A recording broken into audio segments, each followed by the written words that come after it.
Surabaya Mengaji. Yuk, dukung dakwah Surabaya Mengaji. Salurkan harta terbaik Anda untuk operasional dakwah.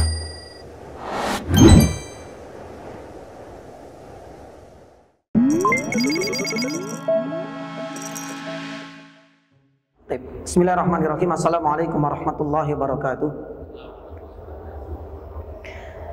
Innal hamdalillah nahmaduhu wa nasta'inuhu wa nastaghfiruh wa na'udzu billahi min shururi anfusina wa sayyiati a'malina. May yahdihillahu fala mudilla lahu wa may yudlilhu fala hadiya lahu. Wa asyhadu an la ilaha illallah wahdahu la syarika lahu wa Muhammadan 'abduhu wa rasuluh. Allahumma salli wa sallim wa barik ala Muhammad wa ala alihi. Jamaah dirahmati Allah Subhanahu wa taala, alhamdulillah kita bisa melanjutkan di sesi yang kedua ini. Tapi sebelumnya masih ada beberapa permasalahan yang belum tuntas di sesi yang pertama. Dalam tema besar kita, terputusnya wahyu, ada 3 pelajaran bisa kita petik darinya. Yang pertama adalah tentang apakah kisah keinginan Nabi SAW bunuh diri itu nyata? Sudah kita jawab. Ya pun demikian dengan kenapa kisah ini meskipun tidak sahih dicantumkan oleh Imam Bukhari di dalam sahihnya. Pun demikian sudah kita berikan jawaban. Yang kedua, dari cerita ini ada pelajaran yang bisa kita petik, yaitu haramnya bunuh diri, ya, dan termasuk dosa besar.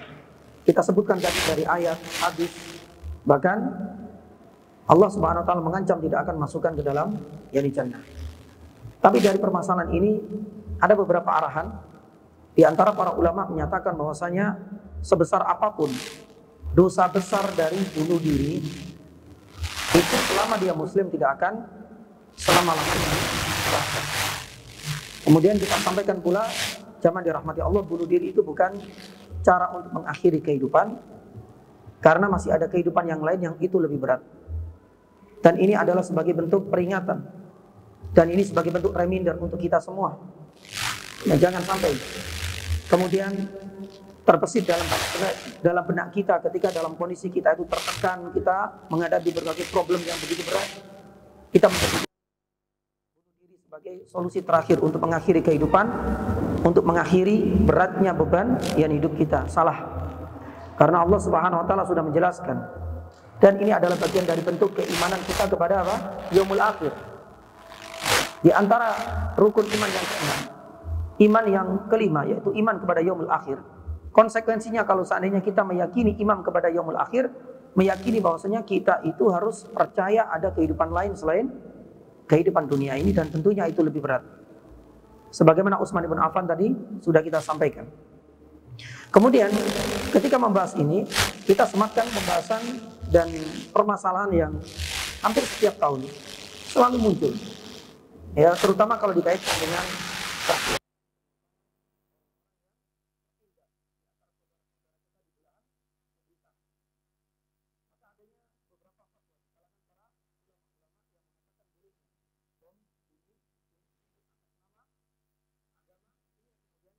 memunculkan polemik.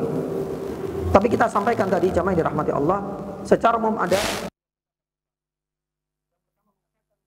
itu adalah bagian dari, ya, bentuk alasan yang dibenarkan secara syar'i dan tidak ada cara lain kecuali dengan itu. Maka sebagian ulama ada yang mengatakan membolehkan. Di antaranya adalah ulama-ulama Syamiyin, ulama-ulama dari Mesir, dan bahkan Syekh Jibrin dahulu pernah sebelum akhirnya beliau mencabut ucapannya mengatakan bahwasanya hal ini diperbolehkan karena dalam kondisi terpaksa dan dibolehkan di dalam yakni syariat. Ada beberapa dalil yang dipakai oleh pendapat yang pertama. Salah satunya adalah cerita Ashabul Ukhdud, ya, di dalam surat Al-Buruj. Kalau kita lihat di ayat yang keempat, 5, 6 dan seterusnya, nanti kita akan jumpai di situ kisah Ashabul Ukhdud. Dan kisah Ashabul Ukhdud ini pernah kita ceritakan dahulu, meskipun hanya sekilas. Dan inilah menjadi awal mula apa? Pasukan bergajah dulu yang pernah sudah kita ceritakan.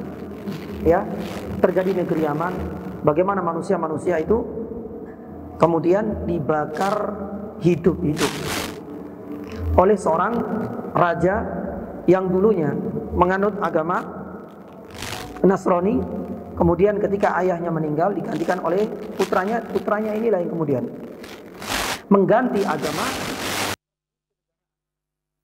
kala itu dengan agama Yahudi. Siapapun yang tidak mau ya untuk meyakini agama baru ini, mereka akan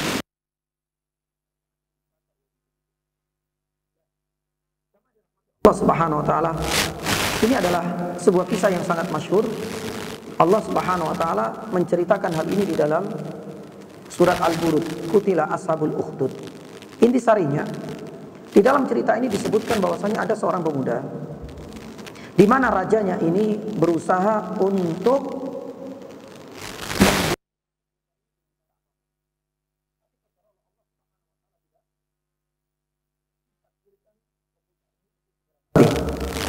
hal ini yang kemudian menjadikan raja ini kebingungan.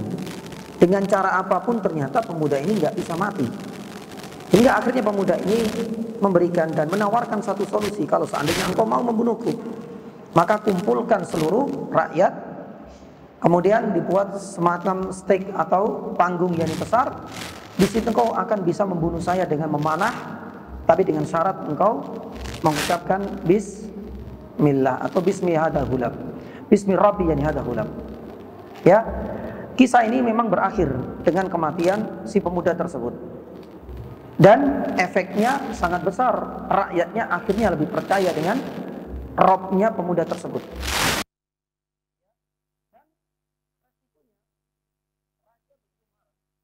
Maka ya akhirnya kemudian mereka dibakar yang hidup-hidup. Lah jemaah dirahmati Allah, kisah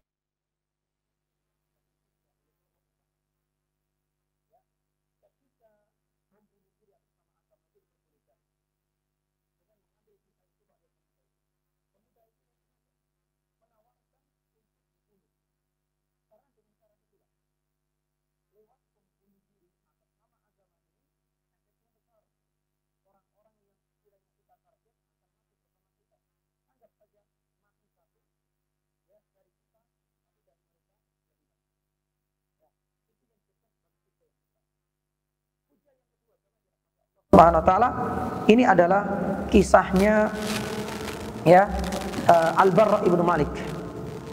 Ya, Al-Barra ibnu Malik radhiyallahu taala anhu ketika menyerang bentengnya Bani Yamamah yang dikepalai, yang dipimpin oleh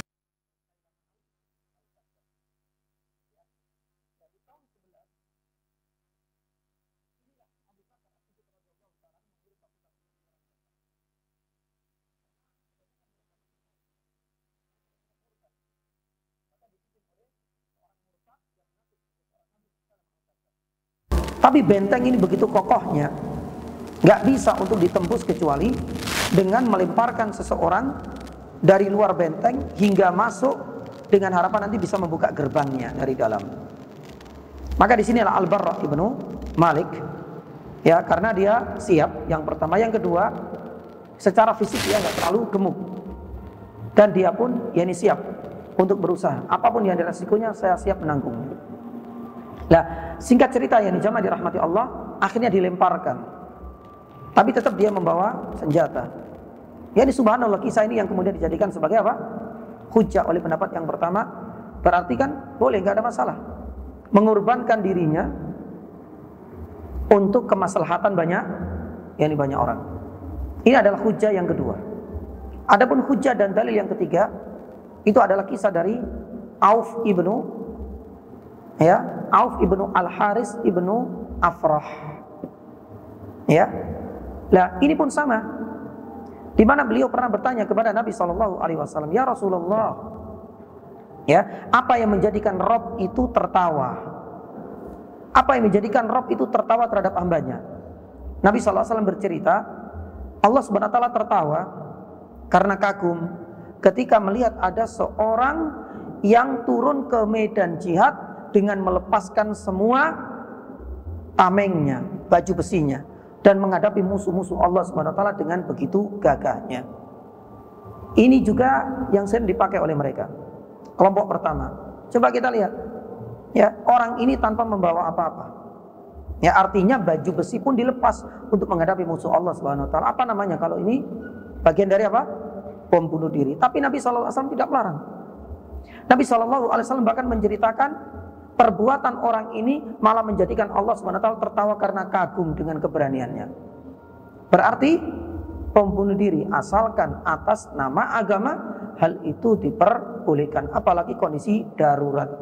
Karena dalam kondisi darurat semua yang sekiranya itu ya diharamkan, maka hal itu menjadi yang dibolehkan. Wallahu taala alam. Ini adalah di antara beberapa dalil yang dipakai oleh kelompok yang pertama. Adapun jamaah dirahmati Allah Subhanahu wa taala, kelompok yang kedua mengatakan bahwasanya bom bunuh diri ya, sekalipun atas nama agama itu tidak dibenarkan, karena bunuh diri secara mutlak haram, termasuk dosa besar. Gak ada yang namanya toleransi, gak ada yang namanya keringanan. Maka berarti kembali kepada hukum asal. Atas nama apapun menjadi terlarang, atas nama apapun akan menjadi dosa besar. Dan ini memang didominasi oleh para ulama-ulama dari Saudi ya. Maka di sini saya ingin menukilkan beberapa jawaban dari Syekh Muhammad bin Shalih Al-Utsaimin, dan saya sendiri lebih condong dengan pendapat yang kedua, bahwasanya bom bunuh diri atas nama apapun itu tetap terlarang, karena hukum asal dari bunuh diri itu termasuk dosa besar. Itu yang pertama kata Syekh Utsaimin rahimahullah taala. Yang kedua, ya, dalil-dalil yang disebutkan oleh pendapat yang pertama itu tidak tepat sasaran. Semua riwayatnya sahih, tapi tidak tepat sasaran. Yang pertama misalnya Ashabul Ukhdud, ya, posisi sedang membunuh dirinya. Berbeda dengan kisah seorang mujahid yang kemudian menusuk, ya, atau dalam riwayat yang lain ada seorang yang gagah berani kemudian terluka, dia mengambil pedang, mata pedangnya ditaruh di dadanya kemudian dia tekan. Berarti kan dia sendiri yang membunuhnya. Sedangkan pemuda dalam Ashabul Ukhdud, kata Syekh Utsaimin rahimahullah taala, itu dia tidak sedang membunuh dirinya sendiri. Ya, tapi dia yang membunuhnya itu adalah orang lain. Tentu hal ini berbeda dengan bom bunuh diri. Dia yang menembakkan dirinya, mungkin dia yang mencet tombolnya misalnya. Maka berarti ini namanya qiyas ma'al fariq, kata Syekh Utsaimin. Ini tidak bisa disamakan. Ashabul Ukhdud, kisah tentang pemuda itu sahih, tapi tidak bisa dijadikan sebagai hujah karena peristiwanya, kondisinya itu berbeda. Pemuda itu tidak sedang membunuh dirinya, sedangkan dalam bom bunuh diri itu dia sendiri yang membunuh dirinya. Pun demikian dengan kisahnya Al-Barra ibnu Malik. Al-Barra ibnu Malik ini jamaah dirahmati Allah Subhanahu wa taala tidak sedang membunuh dirinya. Buktinya apa? Ketika dia lempar, dia tidak kemudian menyerahkan nyawanya, tidak. Tapi dia tetap berusaha untuk menghalau setiap tangkisan dari orang-orang yang ada di dalam gerbang atau di dalam bentengnya. Coba kita lihat bagaimana akhir hayat dari Al-Barra ibnu Malik radhiyallahu taala anhu. Allah Subhanahu wa taala tidak mematikan dan tidak mewafatkan saat itu. Subhanallah. Ya, dia memang tidak sedang menyetorkan nyawanya. Tidak. Dia berusaha sekuat tenaga bagaimana dia dilemparkan dari luar masuk ke dalam, dia berusaha untuk membuka gerbang itu dari dalam. Karena dari luar sudah nggak mungkin. Itu di tahun ke-11 Hijriah. Ya. Siapa sangka Allah Subhanahu wa taala tidak mewafatkan orang tersebut. Allah Subhanahu wa taala masih memberikan usia panjang baginya. Baru di peristiwa penaklukan Tustur, artinya di Iran, di tahun sekitar 20 Hijriah, Allah Subhanahu wa taala mewafatkan di peristiwa tersebut. Coba kita lihat rentan waktu yang begitu panjang. Kalaulah ini adalah dalil yang menunjukkan bolehnya bom bunuh diri dengan kisah Al-Barra ibnu Malik, tentunya saat itu di tahun ke-11 Hijriah kita sudah tidak mendengar lagi bagaimana kisah perjuangan beliau di dalam penaklukan Tustur di Iran di tahun 20 Hijriah. Karena dia pasti akan mati di tempat yang tersebut. Tapi kenyataannya tidak. Karena dia niat bukan menyetorkan nyawa, tapi dia tetap berjuang, berusaha semaksimal mungkin menghalau musuh dengan harapan dia bisa membuka gerbang dari dalam. Kata Syekh Utsaimin rahimahullah, ini pun sebenarnya tidak bisa disamakan dengan kondisi bom bunuh diri atas nama agama yang seringkali kita jumpai. Karena dia memang niat mati. Kalau seandainya dia enggak, Al-Bara ibnu Malik itu enggak niat pengen mati. Dan alhamdulillah Allah Subhanahu wa taala wujudkan sampai hidup dalam waktu yang cukup lama. Taib, ini yang kedua, diluruskan. Pun demikian yang ketiga, yakni jamaah dirahmati Allah. Sebuah riwayat dari Auf ibnu Al-Haris ibnu Afrah ketika bertanya kepada Nabi SAW, bukankah ini adalah bagian dari orang yang mau menyetorkan nyawa? Tidak. Ternyata dia hanya melepas baju besinya, tapi dia menghadapi musuh Allah Subhanahu wa taala itu bukan dengan tangan kosong, tapi dengan apa? Dengan pedang. Jadi dia tidak sedang menyetor nyawa, dia tidak sedang ingin membunuh dirinya, tidak.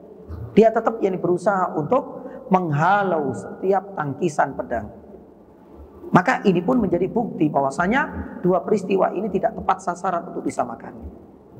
Berbeda dengan orang-orang yang melakukan bom bunuh diri atas nama agama misalnya. Dia sendiri yang pengen niat untuk membunuh dirinya, dia pengen mati saat itu, sedangkan ini tidak, ya jamaah.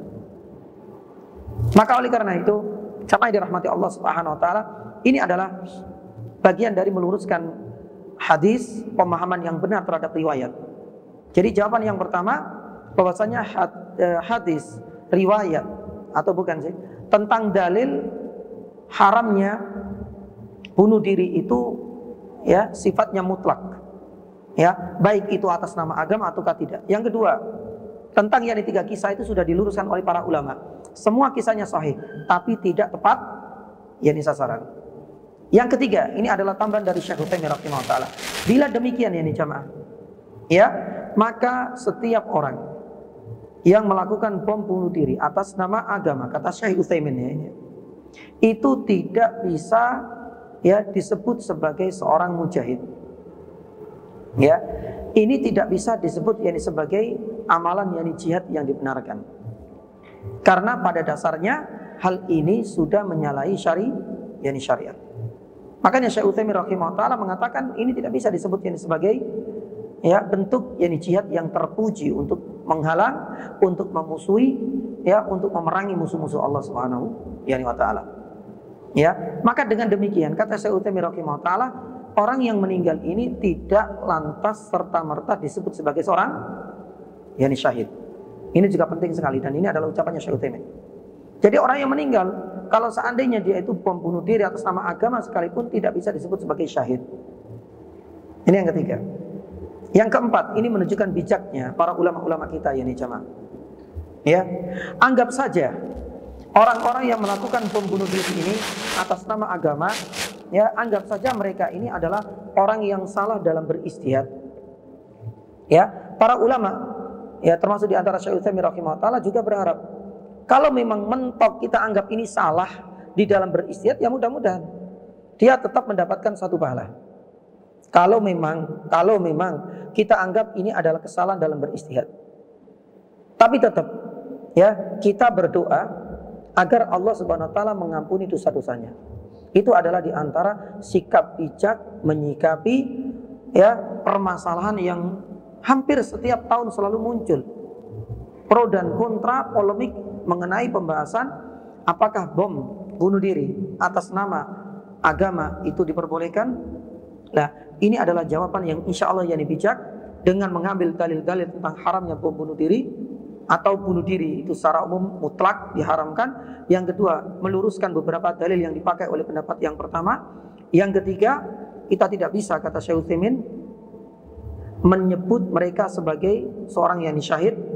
Dan yang keempat, seandainya ini adalah bagian dari kesalahan istihad mereka, mudah-mudahan Allah Subhanahu wa taala memberikan satu pahala, tapi tetap kita berdoa semoga Allah Subhanahu wa taala mengampuni dosa-dosanya. Dan ini adalah sikap yang bijak dan ini adalah pemahaman Ahlussunnah wal Jamaah. Selama dia seorang muslim, kita doakan semoga Allah Subhanahu wa taala mengampuni dosa-dosanya, mengampuni atas segala kesalahan ketika dia beristihad dan mengambil keputusan dan kebijakan seperti itu. Taib, jamaah dirahmati Allah Subhanahu wa taala, ini adalah pelajaran yang kedua tentang haramnya bunuh diri, ya. Sedangkan yang terakhir, yang ketiga, apa hikmah? Allah Subhanahu wa taala memberikan tenggang waktu dengan terputusnya wahyu ini. Ada yang mengatakan 3 hari, ada yang mengatakan 40 hari. Apa alasan dan hikmah Allah Subhanahu wa taala memberikan tenggang waktu ini? Ya. Para ulama menyebutkan ada 2 alasan mendasar. Yang pertama disebutkan oleh Imam Ibnu Hajar Al-Asqalani dalam Fathul Barinya. Pun demikian ada seorang ulama Ibnu Talun As-Salihi rahimahullah ta'ala juga menyebutkan alasan yang sama. Ada 2 alasan. Alasan yang pertama, ya, adanya terputusnya waktu dan tenggang waktu ini adalah demi untuk meredam, ya, meredam ketakutan yang ada pada diri Nabi Shallallahu Alaihi Wasallam pasca beliau mendapatkan wahyu pertama kali, ya, supaya Nabi Shallallahu Alaihi Wasallam ini ada waktu, ya, untuk sedikit melupakan kejadian yang sangat menakutkan yang terjadi dalam kehidupan Nabi Shallallahu Alaihi Wasallam. Dan ini bukan permasalahan yang mudah loh jemaah. Bahasa kita itu adalah agar traumanya ini hilang dalam beberapa hari ke depan. Makanya Allah Subhanahu wa taala tidak langsung menurunkan wahyu kedua. Jadi diberikan jeda waktu terlebih dahulu agar traumanya ini hilang. Ya. Kemudian jamaah dirahmati Allah Subhanahu wa taala, ini adalah alasan yang pertama. Alasan yang kedua, dan kita akan tambah alasan yang ketiga, ya. Alasan yang kedua, para ulama mengatakan bahwasanya dengan adanya tenggang waktu ini agar bisa meningkatkan rasa kerinduan Nabi Shallallahu Alaihi Wasallam untuk bisa bertemu lagi dengan malaikat Jibril yang pertama kali dulu menyampaikan dan menurunkan wahyu kepadanya. Ya, jadi istilahnya orang yang saat ini kalau seandainya tiap hari itu ketemu dengan idolanya, itu akan terasa hambar. Tapi kalau seandainya ada tenggang waktu yang cukup lama, itu pasti akan muncul apa rasa rindu. Anggap sajalah kalau kita sudah lama nggak bertemu dengan orang tua, itu pasti ada kerinduan. Ya, meskipun kita bisa telepon, kita bisa video call, itu rasanya berbeda kalau seandainya kita langsung bisa mengecup ya kening orang tua kita sendiri, ya bisa ngajak ngobrol langsung, itu rasanya akan beda. Lah pun demikian dengan Nabi Shallallahu Alaihi Wasallam, adanya terputusnya wahyu tenggang waktu yang pertama itu untuk menghilangkan rasa traumatik pada diri Nabi Shallallahu Alaihi Wasallam secara psikisnya, dan yang kedua agar Nabi Shallallahu Alaihi Wasallam itu akan muncul rasa rindu. Dan itu memang benar. Dan nanti kita kaitkan dengan apa? Kita kaitkan dengan sesi yang kedua tentang dakwah Nabi Shallallahu Alaihi Wasallam secara sembunyi-sembunyi. Itu kan diawali apa? Rasa kerinduan Nabi Shallallahu Alaihi Wasallam untuk bertemu dengan Jibril, rasa kerinduan pada diri Nabi Shallallahu Alaihi Wasallam untuk kembali menerima wahyu. Baik, ini yang kedua. Adapun yang terakhir, dan ini disebutkan oleh Profesor Dr. Zaid Abdul Karim Al-Zaid dalam kitab Fikih Sirah Nabawiyah. Di antara yang ketiga dan ini yang terakhir, yakni jamaah dirahmati Allah, kenapa ada tenggang waktu, tidak langsung kemudian turun? Ini menunjukkan bahwasanya wahyu itu adalah hak khusus bagi Allah. Jadi kita nggak bisa request, kita itu nggak bisa minta. Jangankan wahyu untuk menjadi nabi pun, dulu kita sampaikan ya bantahan kepada Ibnu Sina dan teman-temannya, Ibnu Sabi'in Al-Maghribi ini juga yang menyangka dan menganggap bahwasanya kenabian itu bisa dicari hoax. Ini kedustaan. Pun demikian dengan wahyu. Ini menunjukkan bahwasanya wahyu itu adalah hak khusus, hak prerogatif bagi Allah. Jadi kalau seandainya Allah Subhanahu wa taala enggak berkehendak untuk menurunkan wahyu, ya sudah. Ya sabar. Ya, seandainya mereka itu juga minta, para nabi meminta segera, kalau seandainya Allah Subhanahu wa taala berkehendak, ya itu, dan itulah menjadi haknya Allah Subhanahu wa taala. Salah satu contoh lain dalam perjalanan hidup Nabi Shallallahu Alaihi Wasallam, dan itu lebih parah kita anggap, lebih berat ya dirasakan oleh Nabi Shallallahu Alaihi Wasallam, itu adalah peristiwa ketika Aisyah radhiyallahu taala anha diuji oleh Allah. Ya ini penzina, coba kita lihat. Nabi Shallallahu Alaihi Wasallam nggak bisa berbuat apa-apa. Ini bukan tataran 1-2 hari, 1-2 pekan, tidak. Dalam sebuah riwayat itu sampai 1 bulan Nabi SAW juga nggak bisa berbuat apa-apa. Mau bela Aisyah, Nabi SAW nggak punya bukti. Mau menuduh pun, ini juga termasuk dosa besar, menuduh wanita baik-baik sebagai seorang pezina tanpa ada bukti. Berarti Nabi SAW tinggal menunggu apa? Wahyu. Makanya surat An-Nur, ya, itu subhanallah ya, surat An-Nur itu beberapa ayat. Ini adalah bagian dari apa? Bagian dari bukti Allah Subhanahu wa taala membersihkan nama baik Aisyah. Itu pun harus menunggu berminggu-minggu. Nabi SAW membela salah. Gak ada bukti. Baru kemudian ketika turun innalladzina ja'u bil ifki usbatum minkum, dalam surat yakni An-Nur, Nabi SAW sudah jelas. Oh, berarti apa? Yang salah itu adalah orang-orang yang menuduh Aisyah. Sedangkan Aisyah dengan turunnya ayat ini sebagai bukti bahwasanya Allah SWT benar-benar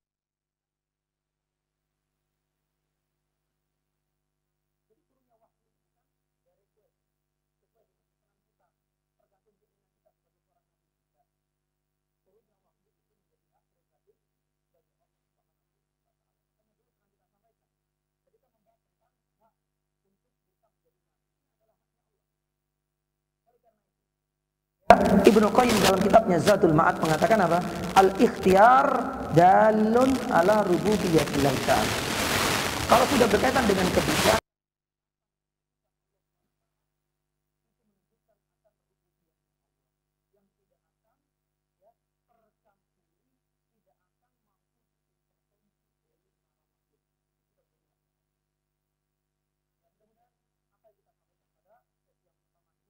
kita anggap yang cukup. Ada 3 faedah besar yang tadi, dan yang terakhir itu adalah tentang alasan dan hikmah kenapa Allah Subhanahu wa taala memberikan tenggang waktu, kenapa tidak langsung kemudian turun wahyu kedua, ketiga, dan begitulah seterusnya. Karena ada 3 alasan mendasar yang sebagaimana kita kemukakan. Baik, jamaah dirahmati Allah Subhanahu wa taala. Kita lanjut pada sesi yang kedua, ya, dakwah Nabi SAW secara yakni sembunyi-sembunyi. Pembahasan ini memang cukup panjang, bahkan di dalam kitab Fikih Sirah Nabawiyah, ya, itu kalau seandainya kita baca sendiri, itu nanti kita bagi menjadi 2 subtopik. Ya, subtopik ini sebagai muqaddimah dakwah Nabi SAW secara sembunyi-sembunyi. Sedangkan subtopik yang kedua yang nanti kita akan lanjutkan pada pertemuan selanjutnya itu adalah mengenal lebih dekat dengan kloter pertama, generasi pertama didikan Nabi SAW, ya, di dakwah yang pertama secara sembunyi-sembunyi. Ya, nanti kita akan mengenal lebih jauh, ya, perwakilan-perwakilan dan ini adalah bagian dari bentuk kecerdasan dan kecerdikan Nabi SAW itu di dalam berdakwah. Ya, meskipun saat itu belum ada yang namanya fakultas manajemen dan lain sebagainya, Nabi SAW tahu betul bahwasanya ini adalah bagian dari manajemen dan strategi. Jadi nggak serampangan di dalam berdakwah. Nanti kita akan bisa lihat Nabi SAW menyasar semua generasi. Dari kalangan wanita siapa? Khadijah. Dari kalangan budak hamba saya sudah ada wakilnya. Dari kalangan anak-anak, iya. Dari kalangan orang-orang dewasa, Abu Bakar. Bahkan termasuk dari kalangan orang yang dianggap memiliki ilmu, yaitu siapa? Waraqah bin Naufal. Jadi Nabi SAW nggak serampangan. Ketika turun wahyu bukan kemudian langsung sudah kita buat tablik akbar, kumpulkan semua orang, tidak. Nabi SAW tahu betul kondisinya itu memang belum kondusif. Kondisinya itu belum layak untuk kemudian melakukan tablik akbar, dakwah secara terang-terangan. Ya, oleh karena itu jamaah dirahmati Allah Subhanahu wa taala, dakwah secara terang-terangan atau secara sembunyi-sembunyi inilah menjadi awal mula Rasulullah sallallahu alaihi wasallam mau tidak mau harus berdakwah dan mau tidak mau harus mengambil resiko yang tidak diinginkan. Karena selama ini Nabi Shallallahu Alaihi Wasallam ketika turun pertama kali wahyu enak Mas Yan. Karena surat pertama sampai ayat yang kelima, surat Al-Alaq pertama sampai yang kelima ini adalah bukti bahasa kita SK dari Allah bahwasanya Nabi Shallallahu Alaihi Wasallam itu diangkat sebagai seorang nabi. Ya, baru kemudian nanti ada SK yang kedua. Ya, sebagai petunjuk bahwasanya Nabi Shallallahu Alaihi Wasallam harus berdakwah. Tapi sebagaimana kita ketahui, dakwah Nabi SAW itu melalui dua fase. Dakwah secara sembunyi-sembunyi, dan yang kedua adalah dakwah secara terang-terangan. Nah, di sini yang akan kita bahas adalah dakwah secara sembunyi-sembunyi, dan nanti kita akan bagi siapa saja hasil kader-kader yang direkrut oleh Nabi SAW dan sejauh mana keutamaan mereka di dalam proses dakwah yang pertama, yaitu secara sembunyi-sembunyi. Jamaah dirahmati Allah Subhanahu wa taala. Berkaitan dengan dakwah secara sembunyi-sembunyi inilah para ulama ilmu hadis pun demikian dengan sejarawan selalu mengaitkan dengan riwayat dari Jabir ibn Abdullah. Meskipun ada riwayat dari yang lain, yaitu dari Abu Salamah. Tapi yang sering dikutip atau dinukil itu adalah riwayat dari Jabir ibn Abdullah. Dari Jabir ibn Abdullah radhiyallahu taala anhuma, ketika Nabi SAW merasakan terputusnya waktu dalam jarak waktu yang cukup lama, ya, di sini Nabi SAW ketika berjalan, subhanallah, beliau menatap ke awan. Ternyata disitulah ada malaikat Jibril yang sedang duduk bersila di atas kursi. Saking besar dan agungnya itu, ya, malaikat Jibril ini bisa memenuhi ufuk barat dan ufuk timur. Subhanallah. Nabi SAW dalam riwayat Jabir ini akhirnya kemudian pulang. Lah di saat pulang inilah Rasulullah SAW menjumpai Khadijah. Takut lagi. Yani wajar ya. Kalau pertama takut itu karena belum pernah bertemu malam hari loh ya. Kemudian dirangkul dengan begitu eratnya, disuruh untuk membaca, padahal itu satu titik kelemahan Rasulullah, gak bisa baca. Begitu takutnya kan. Dan itu bukan sekali, dirangkul sampai ketiga kalinya. Bagaimana gak takut? Kalau seandainya kita berposisi seperti Nabi SAW, gak tahu, mungkin barangkali stres atau mungkin trauma sepanjang hidup. Tapi alhamdulillah, yakni sosok sang istri yaitu Khadijah sebagai penenang, sebagai penyejuk yakni jiwa, dan sudah kita sampaikan dahulu keutamaan dari Khadijah radhiyallahu taala yakni anha. Lah, ini pun sama. Ketika Rasulullah sallallahu alaihi wasallam menatap ke langit, ya Allah, besarnya segitu. Ya, melihat yakni malaikat Jibril duduk bersila di atas kursi. Saking besarnya itu menutup ufuk barat dan ufuk yakni timur. Akhirnya Nabi sallallahu alaihi wasallam pulang. Nah, ketika pulang inilah meminta kepada Khadijah radhiyallahu taala anha sembari menyuruh beliau atau istrinya agar menselimutinya. Nabi sallallahu alaihi wasallam mengatakan zammiluni zammiluni zammiluni.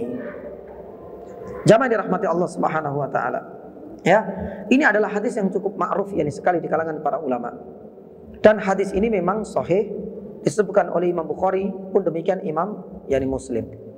Lah, apa saja yang bisa kita petik dari yakni pelajaran ini jamaah dirahmati Allah Subhanahu wa taala? Ya, pelajaran yang pertama dan faedah yang pertama itu adalah mengenai surat apakah yang diturunkan oleh Allah Subhanahu wa taala setelah Al-Alaq. Ya. Karena di sini ada silang pendapat. Kalau surat yang pertama kali 1 sampai 5, surat Al-Alaq itu sudah disepakati sudah. Enggak ada satu di antara para ulama yang lurus berselisih faham mengenai hal ini. Tapi subhanallah, ketika dikaitkan dengan surat yang kedua dan ayat yang keberapa yang diturunkan oleh Allah Subhanahu wa taala setelah Al-Alaq, ini yang kemudian menjadikan silang pendapat di kalangan para ulama, terutama dalam ilmu ulumil Quran atau ilmu tafsir. Ya. Nah, kenapa ilmu tafsir kita bawa ke pelajaran yakni sirah? Karena nanti ada kaitannya dengan turunnya SK kedua. Nabi SAW resmi menjadi seorang utusan dan harus berdakwah. Jamaah dirahmati Allah Subhanahu wa taala, berkaitan dengan pelajaran pertama, surat apakah yang diturunkan kepada Rasulullah sebagai SK, sebagai seorang rasul, sebagai orang utusan? Ini ada dua pendapat. Ya, pendapat yang pertama itu adalah pendapatnya Imam As-Suyuti dalam kitabnya Al-Itqan. Ini lebih banyak kita mengulas permasalahan ini dari sisi apa? Ilmu ulumil Quran atau ilmu tafsir. Di dalam kitabnya Al-Itqan fi ulumil Quran, Imam As-Suyuti mengatakan bahwasanya rentetan surat yang diturunkan setelah Al-Alaq itu yang pertama adalah surat Al-Qalam ayat 51. Baru kemudian surat apa? Al-Muzammil Baru kemudian surat Al-Muddathir. Ini urutan menurut pendapat yang pertama, salah satunya adalah Imam As-Suyuti. Jadi surat Al-Qalam 51, kemudian surat Al-Muzammil, kemudian baru surat Al-Muddathir. Apa alasannya? Jamaah dirahmati Allah Subhanahu wa taala. Alasannya, di dalam surat Al-Qalam 51 itu adalah bagian dari tekanan yang dialami oleh Nabi SAW ketika turun pertama kali wahyu, yaitu surat Al-Alaq. Allah Subhanahu wa taala firman, "Wa iyyakadul ladina kafar la yuzlikunaka bi absarihim lamma sami'u dzikr wa yaquluna innahu lamajnun." Jadi Nabi SAW ya, sebelum turunnya surat Al-Muzammil pun demikian Al-Muddathir, ini sudah mendapatkan tuduhan-tuduhan yang tidak mengenakan. Wa yaquluna innahu lamajnun. Nabi ini sudah dianggap majnun oleh pembesar suku Quraisy kala itu, ada yang mengatakan dari Al-Walid ibnu Mughirah. Ketika Nabi SAW tertekan inilah, nah ini lanjutannya. Ya kita tahulah orang yang dituduh seperti kita ya, kalau seandainya medsos ya sudah main, kemudian kita dituduh macam-macam, subhanallah begitu beratnya nanti. Secara psikis itu lebih berat daripada musibah ujian secara fisik. Nanti kita akan bahas insyaallah taala lebih rinci. Di dakwah secara terang-terangan kita akan bahas manakah yang lebih berat, ujian secara fisik ataukah secara psikis. Nah, ternyata Nabi SAW ini setelah turunnya ayat 1-5 Al-Alaq, Allah menceritakan kondisi psikis Nabi SAW ketika dituduh sebagai seorang yang gila. Nah ini kemudian turun surat ini, Al-Qalam ayat 51, menceritakan tentang kondisi Nabi SAW menurut Imam Suyuti ya ini.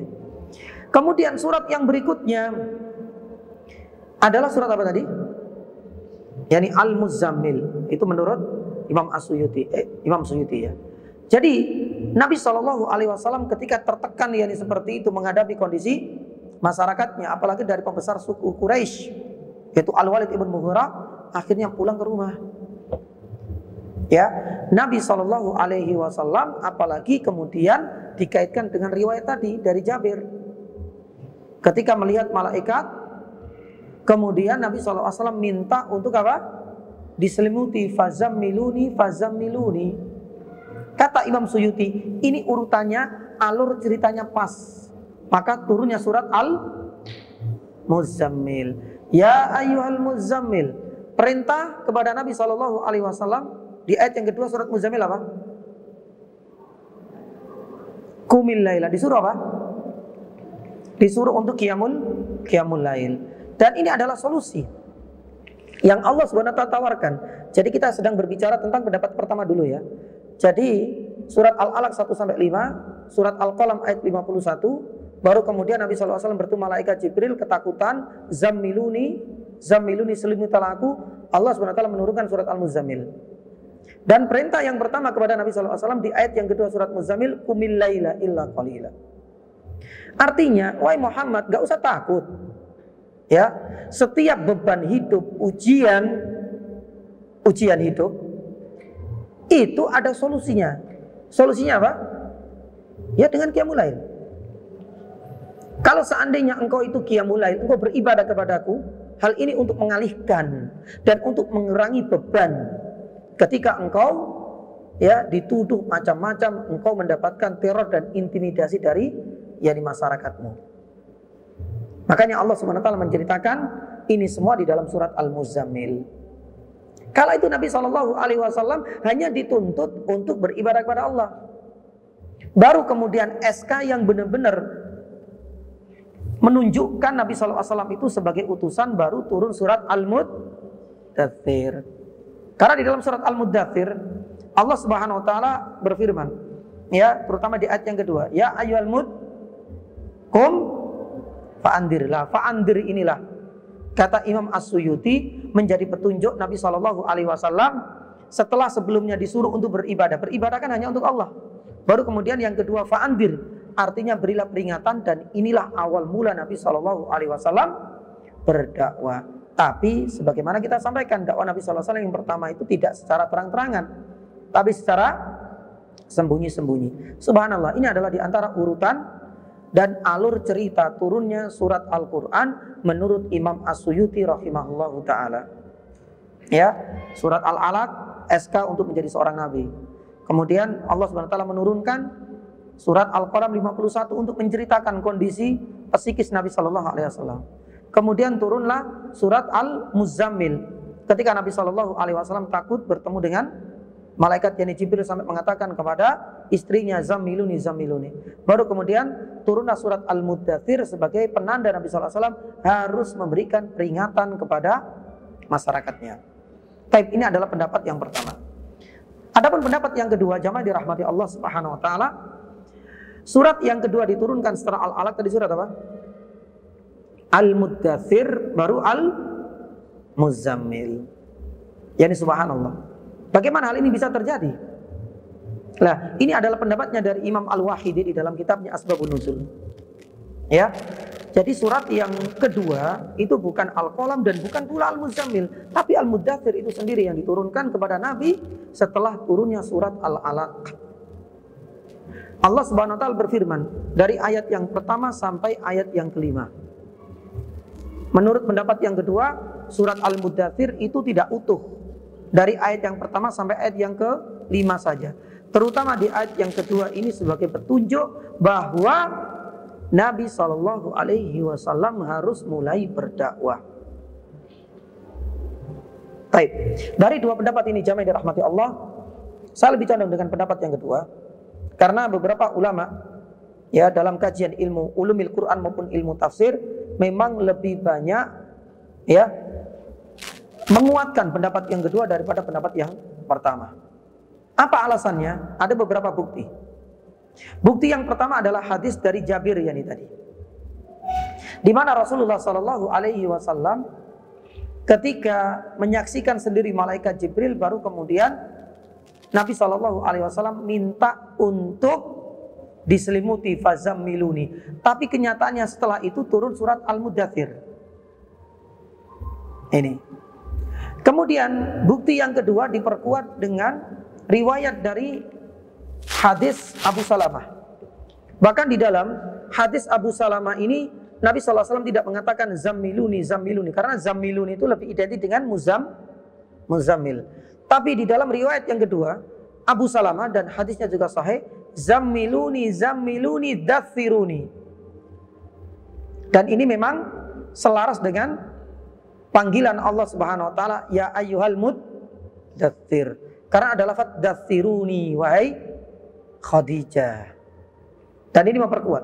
Kalau seandainya kita gabungkan, maka berarti bisa selaras bahwasanya Al-Muddathir ya, itu memang ada kaitan dengan kisah Nabi SAW ketika minta diselimuti.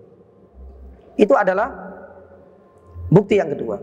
Bukti yang ketiga, hal ini diperkuat oleh beberapa ulama ulumil Quran, terutama yang konsen dalam asbabun nuzul. Terutama adalah Imam Al-Wahidi. Imam Wahidi di dalam kitabnya Asbabun Nuzul menjelaskan bahwasanya surat yang kedua diturunkan oleh Allah setelah Al-Alaq itu adalah surat Al-Muddathir ini. Ya, dan yang terakhir yang ketiga, jamaah dirahmati Allah Subhanahu wa taala, ya, para ulama menyebutkan tafsir dari Al-Muddathir dan Al-Muzammil. Ya, jadi yang sesuai alur itu adalah Muddathir dulu baru kemudian Muzammil. Kenapa demikian? Karena Muddathir itu bebannya tidak terlalu berat. Ini kajian dari sisi linguistik, dari sisi bahasa. Jadi Muddathir itu adalah orang yang berselimut karena rasa takut. Sama juga dengan Al-Muzammil, tapi bebannya lebih berat apa? Al-Muzammil. Nah, kalau kita kaitkan dengan kondisi Nabi Shallallahu Alaihi Wasallam, itu memang alurnya Muddathir karena bebannya belum berat. Nah, di saat sudah mulai ada apa? Gesekan. Sudah mulai ada penolakan. Beban semakin bertambah. Dengan turunnya surat Al-Muzammil, Qumil laila illa qalila. Lah, inilah diantara urutan yang subhanallah, yang ulama ulumil Quran pun demikian dan ilmu tafsir, dan saya secara pribadi lebih condong dengan pendapat yang kedua, bahwasanya turunnya surat Al-Muddathir ini adalah sebagai surat yang kedua Allah Ta'ala turunkan kepada Nabi setelah surat Al-Alaq, dan inilah bukti bahwasanya Nabi SAW resmi menjadi seorang utusan, dan ini dibuktikan pula dengan ayat yang kedua, kum ya fa'andir, dan berilah peringatan kepada masyarakatmu, kepada kaummu dan kepada kabilahmu. Baik. Kemudian faedah yang kedua, jamaah dirahmati Allah Subhanahu wa taala. Para ulama menyebutkan beberapa faedah. Karena tadi sudah kita bahas yakni Al-Muzammil. Ya. Para ulama mengatakan Al-Muzammil dan Al-Muddathir itu bukan nama nabi. Ingat, Al-Muddathir dan Al-Muzammil itu bukan nama nabi. Karena ada sebagian orang yang kemudian mengatakan Al-Muzammil, Al-Muddathir itu nama Nabi. Terbukti karena di dalam surat Al-Muddathir pun demikian Al-Muzammil itu khitabnya ditujukan kepada siapa? Rasulullah. Para ulama sudah menjelaskan. Bahkan Imam As-Suhaili mengatakan Al-Muddathir, Al-Muzammil itu bukan nama Nabi. Pun demikian dengan Ibnu Qayyim rahimahullahu ta'ala. Ini bukan termasuk nama Nabi, tapi ini adalah sifat yang menunjukkan kondisi real, kondisi nyata di saat Nabi SAW itu sedang apa? Berselimut. Ya, tapi sudah kita jelaskan tadi ya secara bahasa dan linguistik. Kalau kita lihat terjemahannya, Muzammil diterjemahkan apa? Mushaf kita. Kalau Muddathir sama. Tapi secara bahasa subhanallah ya, itu bebannya beda loh ya. Kalau kita masuk ke dalam ilmu yakni tafsir, makanya para ulama lebih condong dengan Muddathir itu lebih dulu daripada Muzammil, karena Muzammil itu bebannya lebih berat. Makanya kemudian Allah SWT ngasih solusi qumil laila, dengan harapan abaikan saja orang-orang yang menolak dakwamu. Yang penting engkau fokus untuk qiyamul lail, ya, agar sedikit mengurangi bebanmu wahai Muhammad. Subhanallah. Ayat Al-Quran yakni Al-Karim. Nah, oleh karena itu jamaah dirahmati Allah Subhanahu wa taala, pelajaran yang kedua kita kembali lagi, Al-Muddathir dan Al-Muzammil itu bukan termasuk nama Nabi sallallahu alaihi wasallam. Dulu pernah kita sampaikan ya, nama Nabi sallallahu alaihi wasallam itu banyak. Dan sebagian itu adalah sifat. Bahkan Ibnu Qayyim di dalam kitabnya Zadul Ma'ad itu menyebutkan bahwasanya nama-nama Nabi sallallahu alaihi wasallam itu dibagi menjadi dua. Ya, dibagi menjadi dua kategori kata Ibnu Qayyim. Nama-nama yang pertama itu masuk kategori di mana khusus untuk Nabi SAW. Misalnya Muhammad itu khusus Nabi. Misalnya yang kedua itu adalah Ahmad, itu khusus Nabi. Misalnya Al-Aqib, tidak ada Nabi setelahnya, khusus untuk Nabi. Misalnya Al-Hashir, khusus untuk Nabi. Misalnya kemudian Al-Mahi, khusus untuk Nabi. Tapi kata Ibnu Qayyim ada kategori yang kedua, di mana Rasul SAW itu memiliki nama, dan nama ini juga dipakai oleh para nabi sebelumnya. Misalnya Rasulullah, misalnya kemudian Nabiullah, misalnya Nabiur Rahmah. Ini semua adalah nama-nama Nabi Shallallahu Alaihi Wasallam kata Ibnu Qayyim, tapi bukan menjadi nama khusus bagi Nabi kita yaitu Rasul Sallallahu Alaihi Wasallam. Karena para nabi sebelumnya juga berhak untuk mendapatkan nama ini. Ya, adapun yang lain itu adalah sifat-sifat Nabi. Jadi ada bedanya antara nama dengan sifat. Ada nama yang khusus untuk Nabi. Yang kedua ada nama yang Nabi berhak dan para nabi yang lain juga berhak. Dan yang ketiga ada sifat. Ya, sebagaimana manusia itu punya nama dan punya sifat. Namanya siapa? Rohim. Tapi sifatnya killer, Pak. Yani tanpa apa? Tanpa ampun. Ya, namanya dermawan tapi bakhil sifatnya. Jadi kan kita bisa membedakan ya antara nama dengan sifat. Nabi SAW pun demikian, dulu pernah kita sampaikan. Nabi SAW punya nama khusus untuk beliau, ada yang berlaku untuk para nabi juga, dan yang ketiga itu adalah sifat. Dan sifat ini jangkauannya paling luas. Salah satunya disebutkan di dalam Al-Quran, Nabi SAW itu nadir. Nabi SAW itu punya sifat rahim. Nabi SAW punya sifat rauf. Di dalam surat At-Taubah ayat 128, laqad ja'akum Rasulun min anfusikum aziz. Aziz ini nama sifat untuk Nabi SAW, bukan nama, tapi sifat, maaf. Azizun alaihi ma anittum harisun alaikum bil mu'mina raufun rahim. Rauf ini bukan nama Allah, tapi Rauf di sini adalah sifat untuk Nabi SAW yang penyantun, Rahim yang penyayang kepada orang-orang mukmin dan kepada para sahabat. Lah, ini adalah sifat. Termasuk di antara Nadhir, Bashir, Nabi SAW berikan peringatan, Nabi SAW juga memberikan kabar gembira. Lah, ini adalah di antara hal-hal yang wajib yang kita ketahui untuk membedakan antara nama yang khusus atau enggak, dan untuk membedakan antara nama dengan sifat. Hanya saja, dulu pernah kita sampaikan yang diperselisihkan itu adalah Al-Mustafa. Al-Mustafa. Al-Mustafa ini ada yang mengatakan itu adalah nama Nabi SAW. Ya, dan bahkan ketika Syekh bin Baz rahimahullah ditanya, beliau mengatakan itu termasuk nama Nabi.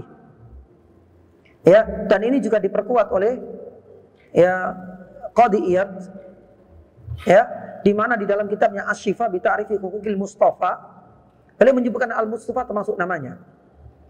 Tapi sebagian yang lain mengatakan ini bukan nama, tapi ini adalah sifat. Karena di dalam Al-Qur'anul Karim disebutkan wa innahum indana laminal mustafainal akhyar.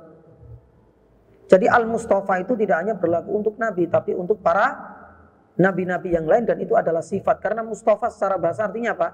Yang terpilih. Allahu ta'ala alam yang bisawab. Ini silang pendapat di kalangan para ulama. Baik, ini adalah pelajaran yang kedua jamaah tentang Al-Muddatsir, pun demikian dengan Al-Muzammil. Kenapa kita kaitkan ini? Karena ada sebagian orang yang memasukkan Muddatsir dengan Muzammil bagian dari nama Nabi, padahal bukan.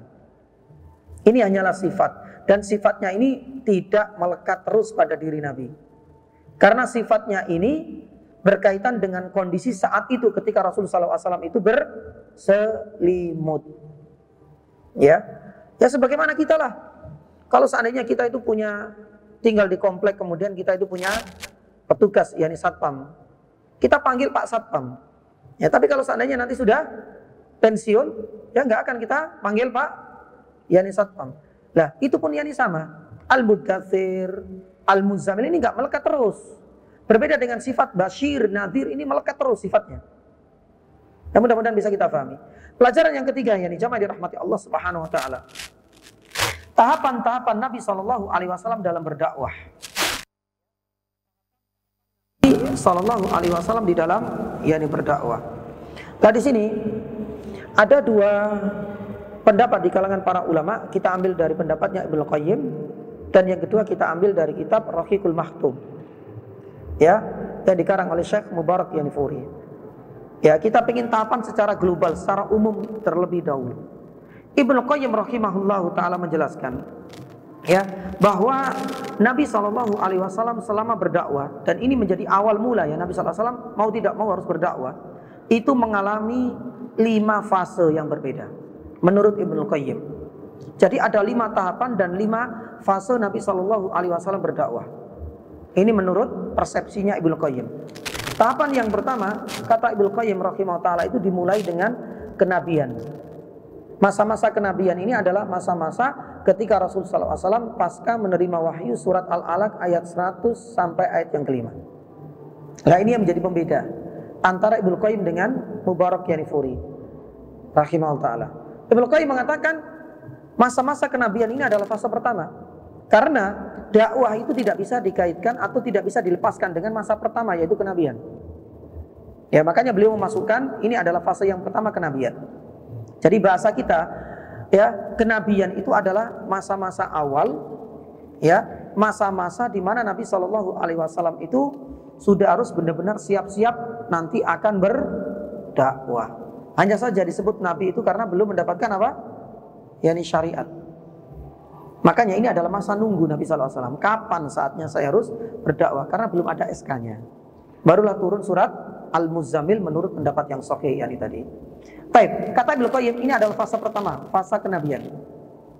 Fase yang kedua, kata Ibnu Qayyim rahimahullah taala, Nabi SAW tahapan yang kedua ini harus berdakwah kepada objek yang paling dekat, yaitu para keluarganya. Dan nanti kita akan sampaikan insyaallah taala dakwah secara terang-terangan ini.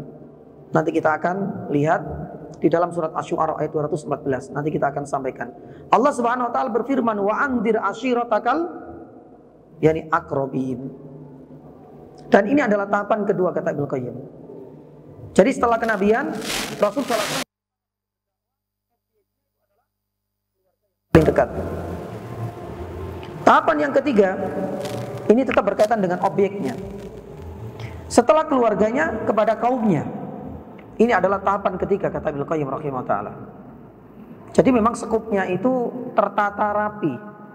Bahasa para politikus itu adalah terukur, terstruktur dan terarah. Apa lagi Pak? Jadi manajemennya Nabi sallallahu alaihi wasallam bagus. Enggak serampangan. Enggak langsung kemudian dakwah ya sudah dapat ijazah, dapat sebesar-besarnya kita undang masyarakat secara luas. Tidak, Nabi sallallahu alaihi wasallam tahu sela-selanya kenabian. Kemudian dakwah yang kedua kata Ibnu Qayyim rahimahullah taala itu adalah dari keluarga dekat. Ada dalilnya, wa anzir ashiratakal aqrabin. Kemudian yang ketiga itu adalah kaumnya secara khusus. Yang keempat, ya jamaah dirahmati Allah Subhanahu wa taala, ya. Itu adalah dakwah kepada orang-orang dari bangsa Arab yang tidak sampai kepadanya peringatan dari Allah. Jadi bahasa kita itu adalah mendakwai orang-orang yang berada di pedalaman jauh dari kota Makkah. Kalau tadi kan kaumnya yang berada di kota Makkah. Ini adalah tahapan yang ketiga. Adapun tahapan yang keempat ini Nabi sallallahu alaihi wasallam memberikan peringatan berdakwah kepada kaumnya yang tidak sampai kepadanya dakwah. Makanya nanti kita bisa lihat ya, tahapan Nabi Shallallahu Alaihi Wasallam setelah kota Makkah, beliau dakwah kemana? Ke Taif. Ya, ini bahasanya orang bisnismen itu melebarkan sayapnya keluar sudah. Ya, mau tidak mau harus diperluas wilayah dakwah. Pun demikian dengan Nabi Shallallahu Alaihi Wasallam ke Taif. Ya, ini sudah di luar kota Makkah. Ya, bahkan itu juga di luar kaumnya. Adapun yang terakhir jamaah dirahmati Allah, yang kelima, ya kata Ibnu Qayyim rahimahullah taala, tahapan yang terakhir itu adalah Nabi SAW diperintahkan untuk berdakwah kepada seluruh manusia dan bangsa jin. Inilah yang menjadi petunjuk bahwa Nabi SAW ini adalah seorang utusan tidak hanya diturunkan untuk bangsa Arab saja. Makanya Allah Subhanahu wa taala firman di dalam surat Al-Anbiya ayat 71, "Wa ma arsalnaka illa rahmatan lil alamin." Bahkan di akhir surat Al-Ahqaf misalnya, Allah Subhanahu wa taala mengisahkan tentang wa id sarafna ilaika nafara minal jinni yastami'unal Qur'an. Ya, karena untuk mendengarkan, untuk mempelajari, untuk mengamalkan isi Al-Qur'anul Karim itu juga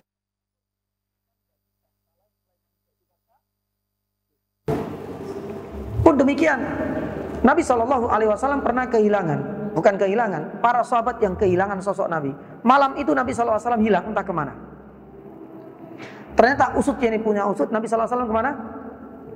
Ya, diajak oleh bangsa jin karena ada tugas yang lain, berdakwah khusus kepada bangsa jin. Karena itu kewajiban Nabi Shallallahu Alaihi Wasallam.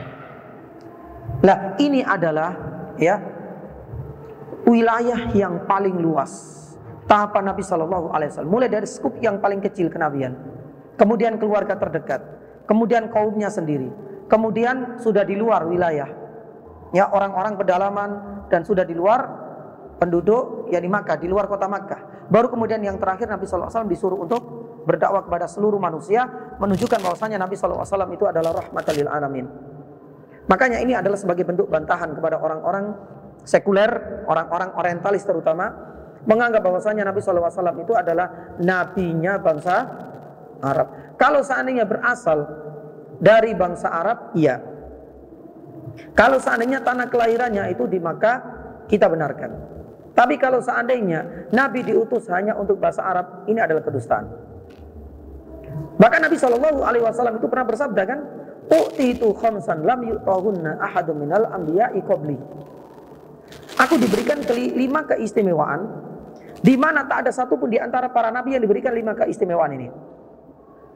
Banyak di antaranya adalah ketika musuh-musuh Allah Subhanahu wa taala itu diberikan rasa takut sebulan sebelum mereka diserang, subhanallah. Dan ini adalah satu kenikmatan. Ini adalah satu keagungan dan ini adalah satu kemujizatan yang Allah Subhanahu wa taala berikan kepada nabi, tapi imbasnya juga untuk kaum muslimin. Makanya kaum muslimin itu subhanallah di mana-mana itu, terutama di daerah-daerah konflik itu, ya subhanallah, seakan yani tidak takut yani dengan matanya orang. Ya coba, yani saat ini kita lihat saudara-saudara kita ini sangat tertindas, itu merasakan nyaman, subhanallah. Kita nggak tahu seandainya, dan kita nggak berharap ya, negara kita seperti apa seandainya. Sudah pasti kita akan pontang-panting lari suaka ke negara yang lain. Tapi mereka subhanallah semangat juangnya. Ya, orang-orang yang terdekat sudah meninggalkan mereka selama-lamanya, tapi tidak menjadikan mereka berlarut-larut terus-menerus dalam kesedihan. Ini menunjukkan apa?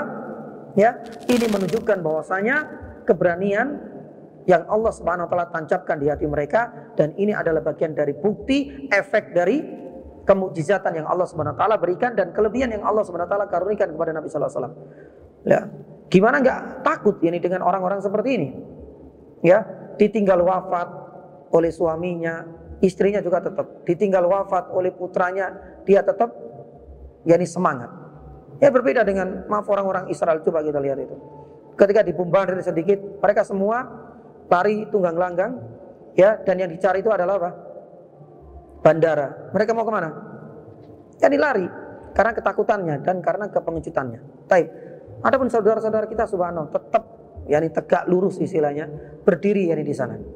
Taib. Jamaah dirahmati Allah Subhanahu wa taala, ini adalah salah satu keutamaan, dan yang ada kaitannya dengan ini adalah keutamaan Nabi sallallahu alaihi wasallam mengatakan, wa kana nabiyyu, setiap para nabi itu diutus kepada qaumihi khassah, sedangkan aku diutus kepada siapa? Ya, ila jami, ya kepada seluruh manusia, bahkan kepada bangsa jin juga. Maka oleh karena itu jamaah dirahmati Allah Subhanahu wa taala, dengan adanya kisah ketika Rasul sallallahu alaihi wasallam mengirim surat kemana? Ke Raja Muqawqis Iskandaria di Mesir, mengirim ke Raja Romawi, mengirim ke Raja yang Persia. Ini menunjukkan bahwasanya risalah dan ajaran yang dibawa oleh Nabi sallallahu alaihi wasallam itu tidak hanya khusus untuk bangsa Arab. Itu adalah hujah yang paling kuat kata para ulama. Baik. Nah, ini adalah tahapan Nabi sallallahu alaihi wasallam menurut Ibnu Qayyim berdasarkan apa? Berdasarkan objek yang didakwai. Mulai dari skup yang paling kecil sampai wilayah yang paling luas, yaitu bangsa manusia seluruhnya dan bangsa jin seutuhnya. Adapun Syekh Mubarak Yanifuri di dalam kitabnya Rahiqul Mahtum, kalau ada yang punya, ya nanti bisa dibaca, di mana ketika membahas tentang tahapan berdakwah, Syekh Mubarak Yanifuri ini menjelaskan bahwasanya Rasul Shallallahu Alaihi Wasallam ini juga mengalami tahapan-tahapan dalam berdakwah, tapi tidak didasarkan pada apa? Tidak didasarkan pada objek yang dihadapi. Tapi Syekh Mubarak Yanifuri ini ya didasarkan pada dakwah, apakah secara sembunyi-sembunyi ataukah secara terang-terangan. Makanya beliau membagi dakwah Nabi SAW menjadi 4 fase. Ini menurut Syekh Mubarak Furi. Dan ini adalah bagian dari strategi dan manajemen Nabi SAW di dalam berdakwah. Yang pertama, kata Syekh Mubarak Yanifuri, secara sembunyi-sembunyi terlebih dahulu selama 3 tahun. Nah, ini adalah strategi. Jadi lebih kepada strategi dakwah. Pembagian tahapan dakwah menurut Syekh Mubarak Yanifuri. 3 tahun ini adalah waktu yang cukup lama. Nanti kita akan lihat siapa saja yang masuk Islam selama waktu 3 tahun, melepaskan dengan generasi pertama kali yang dijadikan sebagai partner pertama oleh Nabi Shallallahu Alaihi Wasallam di dalam menyokong dakwah secara sembunyi-sembunyi di awal dakwah Nabi Shallallahu Alaihi Wasallam. Ya termasuk tadi ya nama-nama yang sudah kita sebutkan, dan semuanya disasar, semuanya ada perwakilan dari golongan wanita, dari golongan laki-laki besar atau dari anak-anak Ali bin Abi Thalib, dari kalangan budak ambasaya, semuanya ada. Ini menunjukkan apa? Manajemen yang sangat bagus dalam menata dakwah pada diri Nabi Shallallahu Alaihi Wasallam. Jadi nggak serampangan. Ya, nanti kita akan sampaikan hikmahnya. Baik, ini adalah tahapan pertama kata Syekh Mubarakfuri. Jadi berdakwah secara sembunyi-sembunyi selama 3 tahun. Nabi Shallallahu Alaihi Wasallam ya berdakwah secara terang-terangan, tapi tidak boleh menyerang dan tidak boleh berperang sampai Nabi Shallallahu Alaihi Wasallam hijrah ke kota Madinah. Dan ini adalah tahapan yang kedua. Makanya masa-masa dakwah Nabi Shallallahu Alaihi Wasallam ke kota Makkah ini berat. Bagaimana nggak berat ini cuman? Ya, yang pertama harus sembunyi-sembunyi, dan ini berat. Yang kedua, ketika harus benar-benar dakwah itu dilaksanakan secara terang-terangan, Nabi Shallallahu Alaihi Wasallam ini nggak boleh berperang, nggak boleh juga menyerang. Harus apa? Harus sabar. Ini yang paling berat. Ya, kalau kita kan enggak kan.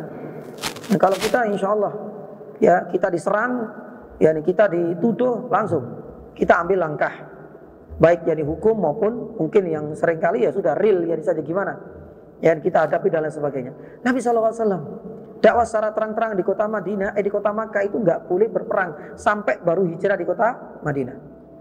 Ini adalah tahapan yang kedua. Tapi ketika tahapan yang ketiga di kota Madinah, kata Syekh Mubarakfuri, ya Nabi SAW baru diperbolehkan untuk tetap berdakwah secara terang-terangan dan dibolehkan untuk memerangi orang yang memusuhinya tok. Dan itu berakhir pada penaklukan apa? Atau pada perjanjian Hudaybiyah. Allah SAW nggak boleh melakukan ekspansi sendiri. Dibolehkan untuk tetap berdakwah secara terang-terangan dan sudah diberikan izin untuk orang yang memusuhi saja, yang menyerangnya saja. Ini adalah tahapan yang ketiga. Adapun yang di tahapan yang terakhir kata Syekh Mubarak Yanifuri, Nabi SAW tetap disuruh untuk menyerang kepada siapapun yang berbuat kufur dan syirik kepada Allah Subhanahu wa taala hingga wafat. Dan ini adalah tahapan yang paling luas. Makanya ulama mengatakan menunjukkan bahwasanya Rasulullah Shallallahu Alaihi Wasallam memang diutus bukan hanya untuk bangsa Arab ini saja. Jadi sama dengan pembagian tahapan dakwah sebagaimana yang ya disebutkan oleh Imam Ibnul Qayyim. Hanya saja Imam Ibnul Qayyim ketika menyebutkan tahapan dakwah ini didasarkan kepada objeknya, skup yang paling kecil sampai yang paling luas. Sedangkan Syekh Mubarak Yanifuri ini lebih kepada dakwah pada sistem manajemennya Nabi Sallallahu Alaihi Wasallam. Bagaimana harus berdakwah secara terang-terangan, yang sebelumnya dakwah secara sembunyi-sembunyi. Terang-terangan ini juga tidak langsung. Ya, pertama nggak boleh berperang. Baru kemudian yang kedua boleh berperang, tapi yang diperangi orang-orang tertentu yang memusuhi saja. Baru yang kemudian yang ketiga boleh. Ya, memperluas dan ekspansi. Dan kita tahu Nabi Shallallahu Alaihi Wasallam juga akhirnya kemudian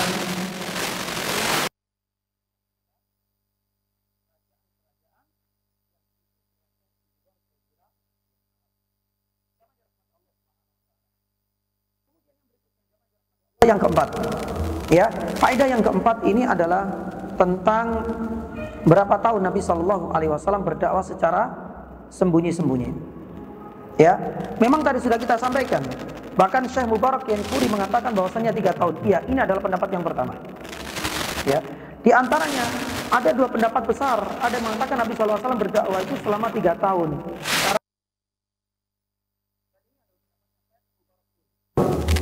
Dan ini juga menjadi pendapat Syekh Muhammad bin Shalih Al-Utsaimin, bahwasanya Nabi SAW dalam jangka 3 tahun berdakwah secara sembunyi-sembunyi. Maaf, istilah kita itu door to door. Ya, tidak kemudian secara terang-terangan. Tapi ada pendapat yang kedua mengatakan bahwasanya durasi waktu yang dibutuhkan oleh Nabi SAW untuk berdakwah secara terang-terangan itu 4 tahun. Ya, ada yang mengatakan 4 tahun, bukan 3 tahun. Tapi pendapat yang lebih mendekati kebenaran itu adalah 3 tahun. Kalau seandainya kita hitung dari durasi Nabi Shallallahu Alaihi Wasallam berdakwah.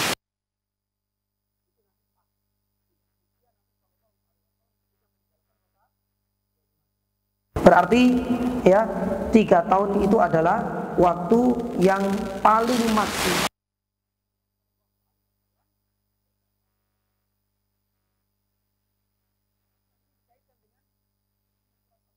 114. Fasda bima tu'mar. Dan inilah yang menjadi awal Nabi SAW harus berdakwah secara apa? Terang-terangan. Hingga turun 11 sebagai SK baru lagi Nabi SAW harus berdakwah secara terang-terangan. Kalau kita hitung itu memang durasinya 3 tahun. Allah Ta'ala alam yani bisawab. Baik, ini adalah pelajaran yang ketiga. Ya, pelajaran yang keempat. Adapun yang kelima, jamaah dirahmati Allah Subhanahu wa taala, apa alasan dakwah Nabi SAW didahului secara apa? Sembunyi-sembunyi. Lah ini perlu kita tahu, apa alasannya? Kenapa Nabi SAW nggak berdakwah langsung secara terang-terangan? Toh itu juga kaumnya sendiri. Toh Nabi SAW juga dari kalangan ningrat. Toh Nabi SAW adalah cucunya pembesar dan pemimpin bangsa Arab kala itu, yaitu Abdul Muttalib. Berarti kan insya Allah punya backingan yang kuat gitu loh. Bukan orang yang lahir dari kasta yang paling rendah, tidak. Nabi SAW secara ras dari kabilah juga paling terhormat Quraisy, dan kakek-kakeknya adalah pembesar. Karena suku Quraisy kan banyak. Nabi SAW itu dari pembesar loh ya. Kenapa Nabi SAW berdakwah itu mulai harus dari tahapan secara sembunyi-sembunyi?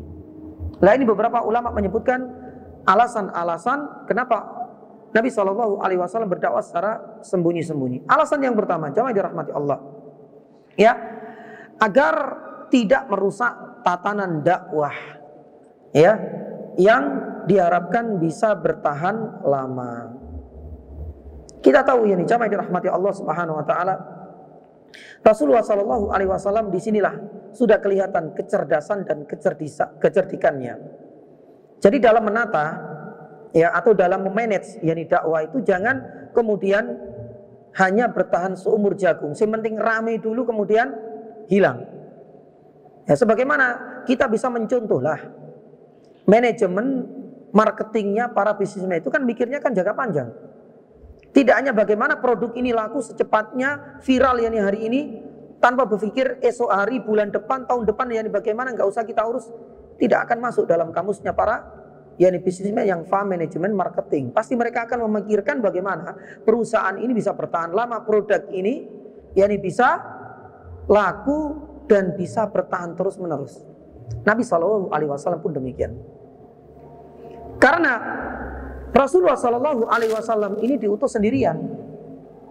Jadi tahu bagaimana kondisi real masyarakat yang di jahiliyah kala itu memang belum layak, belum pas, timingnya juga belum pas jadi pula untuk berdakwah secara besar-besaran.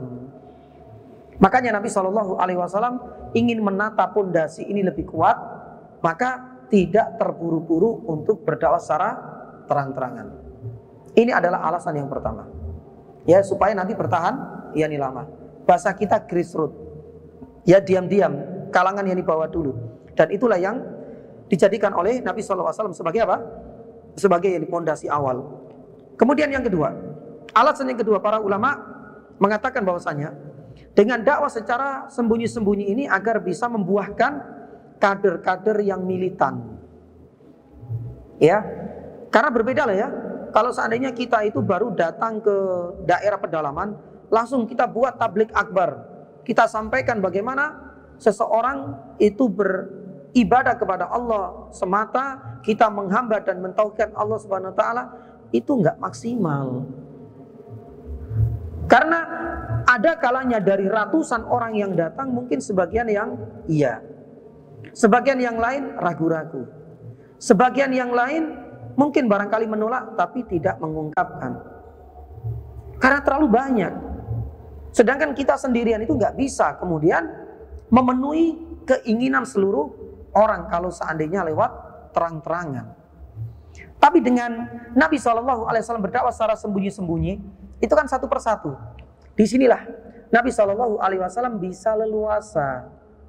Tidak hanya menyampaikan, bisa sharing, bisa diskusi, bisa ngasih solusi. Enak. Kalau seandainya menolak, ya sudah selesai. Kalau seandainya menerima, alhamdulillah. Ya, tentu hal ini berbeda. Ya sama juga lah, ya nih jamaah. Kalau seandainya kita itu menasihati orang lewat khutbah Jum'ah, itu berat. Tapi kalau seandainya kita hanya 4 mata kan enak. Kenapa sih engkau ini? Apa alasannya?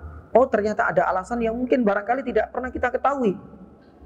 Dia berbuat ini karena dipaksa oleh orang lain. Dia berbuat seperti ini karena apa? Dorongan, mungkin ekonomi dan lain sebagainya. Dari sini kan bisa kita tahu. Kalau seandainya dilakukan secara apa? Sembunyi-sembunyi bisa lebih leluasa. Dan intisarinya, kader-kader yang didakwai oleh Nabi SAW itu benar-benar kader-kader militan. Artinya mereka nggak keder, mereka nggak gampang berkecil hati ketika dapat ujian, mereka nggak gampang berguguran di dalam medan dakwah. Karena sudah dimantapkan oleh Nabi SAW satu persatu. Makanya nanti kita lihat, ya, bagaimana kader pertama itu adalah kader-kader yang benar-benar militan.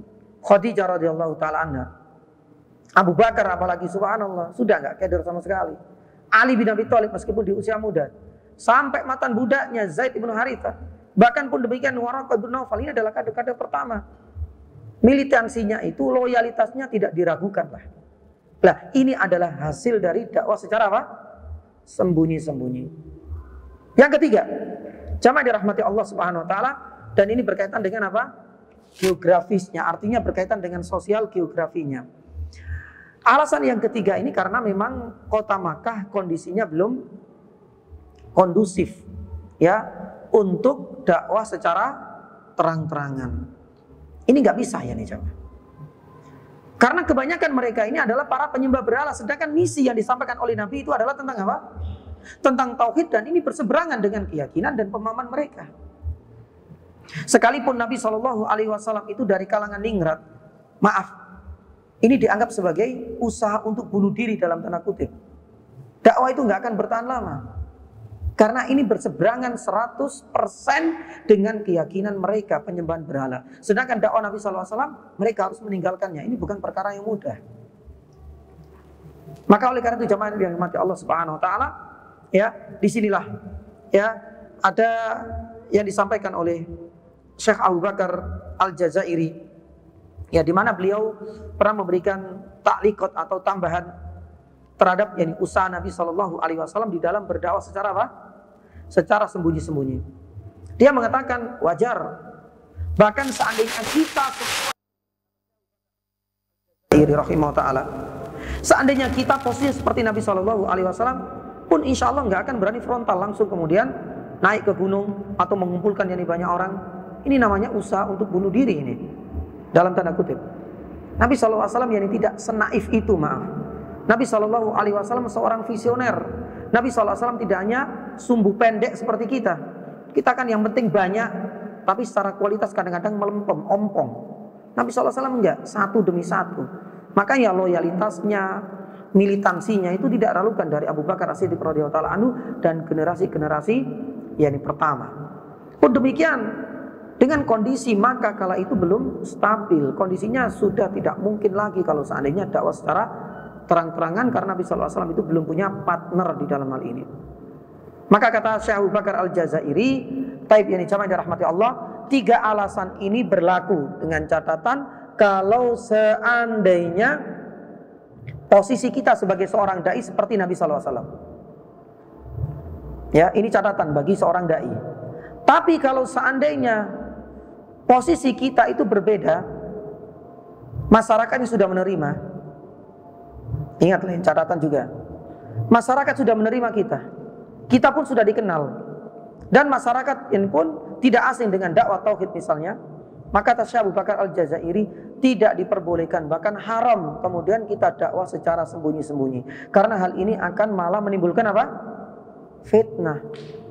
Ya, dikira ini memobilisasi massa atau mungkin barangkali ini untuk urusan kepentingan politik dan sebagainya. Karena enggak apa?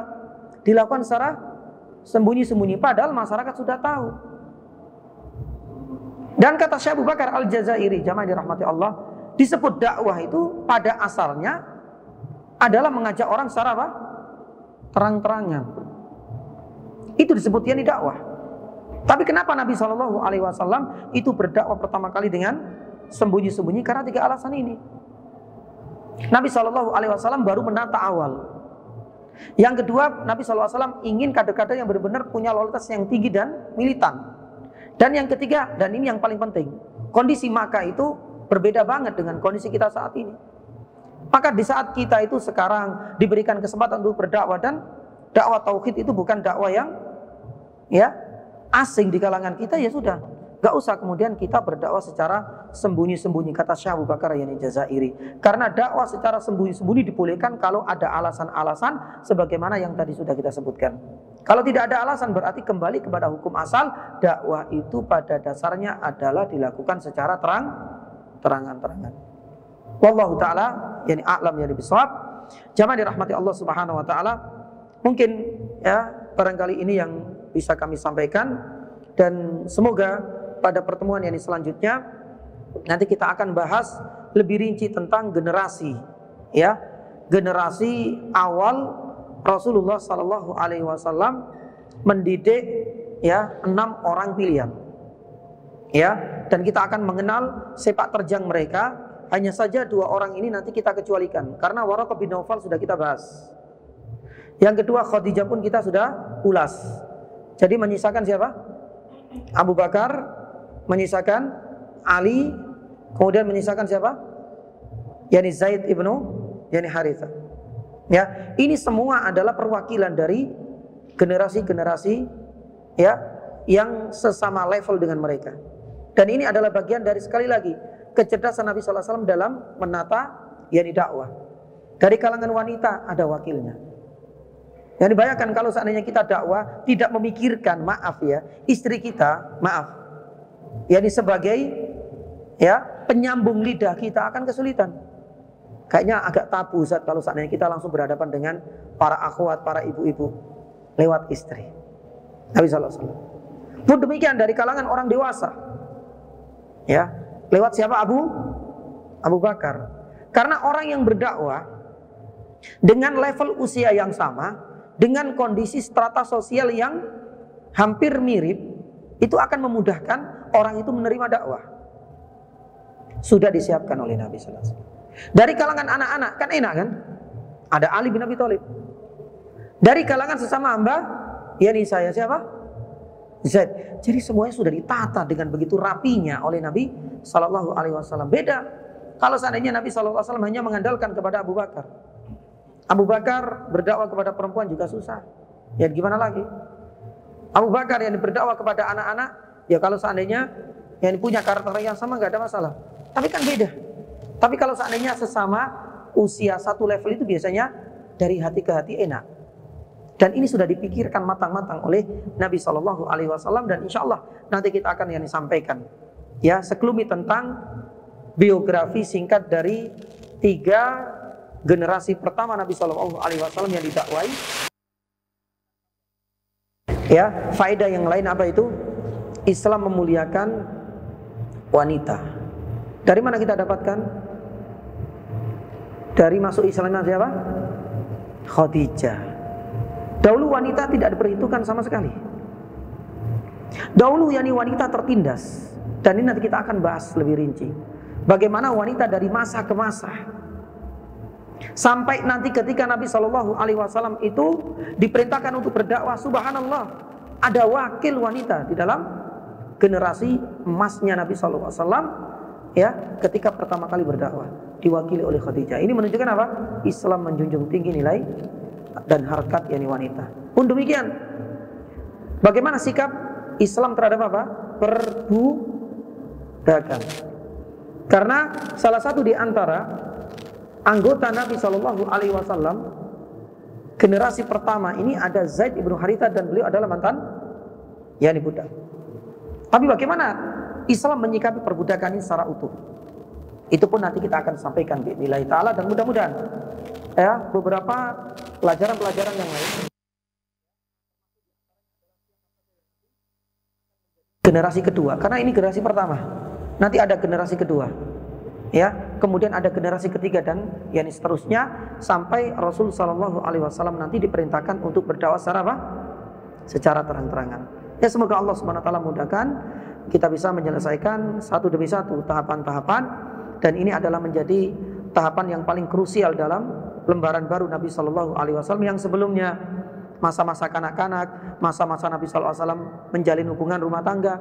Nah ini sudah berat karena mau tidak mau Nabi Shallallahu Alaihi Wasallam harus menghadapi berbagai resiko di dalam berdakwah, yaitu penolakan, intimidasi, termasuk di antara adalah teror, dan nanti akan berlanjut sampai ada pertumpahan yakni darah. Kalau ada pertanyaan monggo dipersilakan yakni jamaah. Nggih, monggo.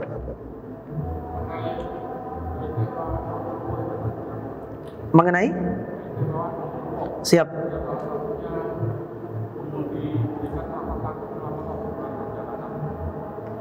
Iya. Masya Allah, jazakallah khairan ya nih jamaah. Saya teringat ya nih dengan ucapan dari Syekhul Islam Ibnu Taimiyah rahimahullah taala ketika membahas tentang apa? Tentang keutamaan yang Allah Subhanahu wa taala berikan kepada Rasulullah sallallahu alaihi wasallam. Ya. Allah Subhanahu wa taala memberikan karunia kepada Nabi sallallahu alaihi wasallam amat banyak. Termasuk yakni di antaranya itu adalah masiratu syahrin, ketika ada ru'ub itu adalah rasa takut, dan itu imbasnya kepada umat ini. Kita bisa merasakan ya jamaah yang dirahmati Allah, barisan yakni kaum muslimin selama mereka adalah orang-orang yang taat kepada Allah, pasti ini akan menjadikan orang-orang kafir itu keder, orang-orang kafir itu takut. Ya, untuk membahas ini kita nggak butuh yakni apa namanya pengakuan, tapi sebenarnya sudah dirasakan oleh kaum muslimin dimanapun yang berada. Selama orang itu bukan munafik, selama orang muslim itu bukan yakni seorang yakni pengecut, tapi selama akidahnya dan imannya kuat, insya Allah hal ini yang sebenarnya sangat ditakuti oleh orang-orang yakni kafir. Maka nanti kita akan yakni sampaikan. Ada sebuah yakni kisah yakni jamaah yang dirahmati Allah di tahun 1213 di Mesir, dan itu diungkapkan oleh Syekh Abdurrahman Al-Jabarti, seorang yakni tokoh muslim yang lurus akidahnya di Mesir, dan beliau menyebutkan detik-detik terakhir bagaimana Mesir itu kemudian berubah dan maaf bisa kita rasakan hingga saat ini. Dan itu terjadi ketika ada kolonialisme penjajah siapa? Mesir dijajah oleh siapa? Prancis. Dan nanti kita akan bahas pada dakwah secara terang-terangan insyaallah. Intisarinya jamaah dirahmati Allah, dakwah tauhid, dakwah orang yang lurus yakni akidahnya itu adalah orang-orang yang sangat ditakuti oleh musuh-musuh Allah. Jadi kalau seandainya kita dimusuhi, kita jangan yakni keder, karena itu sudah menjadi sunatullah. Dan itu diungkapkan oleh Syekh Abdurrahman Al-Jabarti. Ya, bagaimana usaha orang-orang kafir sampai para penjajah kolonialis yakni Perancis ketika menjajah Mesir itu pun tahu untuk bisa meragukan akidahnya orang-orang yang kuat dan lurus keyakinannya itu bukan perkara yang mudah. Bahasanya itu ya, dengan cacian, dengan penyiksaan, dengan penjara, ya, kata Syekh Abdurrahman Al-Jabarti itu ternyata tidak menjadikan orang-orang Mesir yakni kala itu berubah haluan. Mereka semakin tambah kuat, semangatnya semakin kencang. Tapi subhanallah, syaitan akhirnya kemudian merayu mereka. Lewat apa ya nih jamaah? Apakah lewat jabatan? Ini salah satunya, tapi tidak terlalu. Apakah lewat wanita? Ini salah satunya, tapi tidak diambil opsi oleh orang-orang Perancis.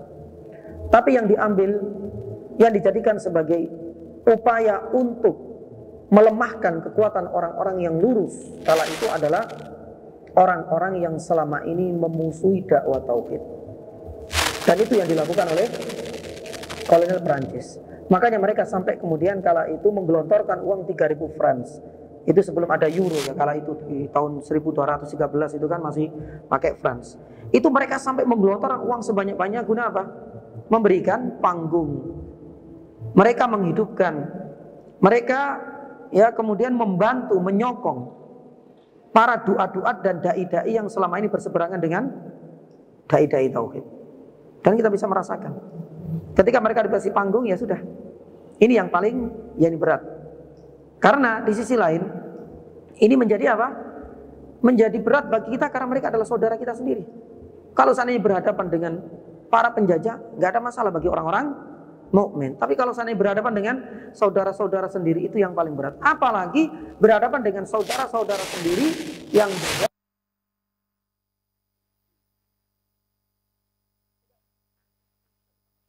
Hal itu. Taib ini jamaah dirahmati Allah Subhanahu wa taala.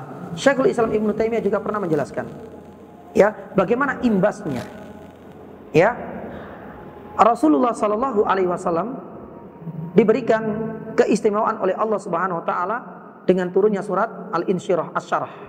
Alam nashrah laka sadrak wa wada'na alladhi wa rafa'na laka dzikrak. Ini yang saya ingin bahas. Wa rafa'na artinya kami akan mengangkat namamu wahai Muhammad. Ya, ini adalah keutamaan yang Allah Subhanahu wa taala berikan kepada Rasulullah. Kita tidak pernah mendengar bahwasanya para nabi yang lain itu diberikan keistimewaan untuk ini. Tapi bagi kita bisa merasakan bahwasanya ini adalah keunggulan nabi di atas para nabi yang lain. Bagaimana tidak? Dalam setiap hari kita menyebut nama Rasul sallallahu alaihi wasallam dalam sholat, dalam sholawat, bahkan dalam adzan dan dalam iqamah. Makanya dilakukan ya sebuah apa? Riset, dan ini pernah kita sampaikan, adzan ini sebenarnya ini nggak akan berhenti. Kalau seandainya kita urutkan dari ujung sampai ke ujung. Berarti kalau seandainya adzan ini nggak berhenti, ini adalah bukti wa rafa'na laka dzikrak. Allah Subhanahu wa taala mengharumkan nama siapa? Nama Nabi sallallahu alaihi wasallam. Apa komentar dari Syekhul Islam Ibnu Taimiyah terhadap ayat ini? Ya, secara tidak langsung memang ayat ini berlaku untuk Nabi sallallahu alaihi wasallam. Secara tidak langsung memang ini adalah bukti Allah Subhanahu wa taala ingin mengharumkan nama Nabi sallallahu alaihi wasallam yang dulunya Nabi sallallahu alaihi wasallam dituduh inna syani'aka huwal abtar di dalam surat Al-Kautsar ayat yang ketiga. Ini kan gara-gara Nabi sallallahu alaihi wasallam kehilangan seluruh putra tercintanya. Disebut Nabi ini Muhammad ini sudah terputus. Ya, tapi kemudian Allah Subhanahu wa taala mengganti. Memang secara nasab terputus. Tapi Allah Subhanahu wa taala mengharumkan namanya. Tapi bagi mereka orang-orang yang membenci Abu Lahab, ya secara nasabnya ada di sini yang keturunan Abu Lahab, ya. Tapi namanya jelek banget dan nggak ada yang kemudian berharap-harap, yakni saya ini adalah keturunan dari Abu Lahab, yakni Abu Jahal. Meskipun mereka punya anak laki-laki yakni semua, tapi Nabi sallallahu alaihi wasallam nggak punya. Tapi Allah Subhanahu wa taala mengganti dengan wa rafa'na laka dzikrak. Ibnu Taimiyah rahimahullah taala mengatakan apa? Imbas dari karunia dan keutamaan yang Allah Subhanahu wa taala berikan kepada Rasulullah sallallahu alaihi wasallam ini juga menular kepada umatnya. Salah satunya apa ya nih jamaah? Beliau mengatakan apa? Adalah lewat hadis Nabi. Karena tidaklah disebut hadis Nabi, pasti kita akan menyebut generasi emas pertama siapa? Yakni sahabat. Betapa banyak, dan itu bertahan sampai 14 abad ini ya. Hari ini kita menyebutkan beberapa sahabat yang mulia. Ada Abu Hurairah. Kita sebutkan yakni tadi juga beberapa yakni sahabat, yakni Jabir bin Abdullah ketika menyebutkan sebuah hadis. Apa namanya ini? Kata Ibnu Taimiyah, ini adalah bagian dari imbas wa rafa'na laka dzikrak. Meskipun untuk Nabi sallallahu alaihi wasallam, tapi umatnya ini juga terkena imbas positifnya. Allah taala yakni a'lam yakni bisawab. Ya, maka dengan adanya keutamaan-keutamaan itu secara tidak langsung terkadang ada efek positifnya yang itu bisa dirasakan oleh yakni umat yakni ini. Termasuk di antara Nabi sallallahu alaihi wasallam itu diutus untuk seluruh yakni alam. Maka berarti kita harus sadar bahwasanya kita adalah dai untuk seluruh manusia. Kita pun yakni dai untuk yakni seluruh yakni makhluk Allah Subhanahu yakni wa taala. Jangan sampai kemudian kita keder kita ini adalah yakni orang-orang muslim, dakwanya kita hanya untuk orang Nusantara yakni saja, tidak. Kita harus bangga ya, karena ini adalah imbas dari keutamaan yang Allah Subhanahu wa taala berikan kepada Rasulullah sallallahu alaihi wasallam. Allah taala alam bisawab. Demikian, Pak. Ada pertanyaan yang lain? Nggih. Gimana? Oh iya.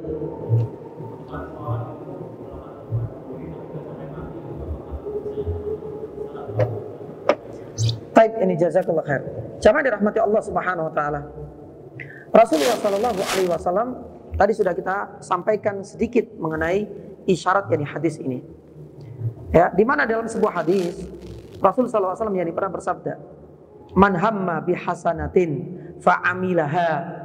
Barang siapa yang kemudian berkeinginan untuk melakukan satu amalan baik, kemudian dia tunaikan, dia akan mendapatkan apa?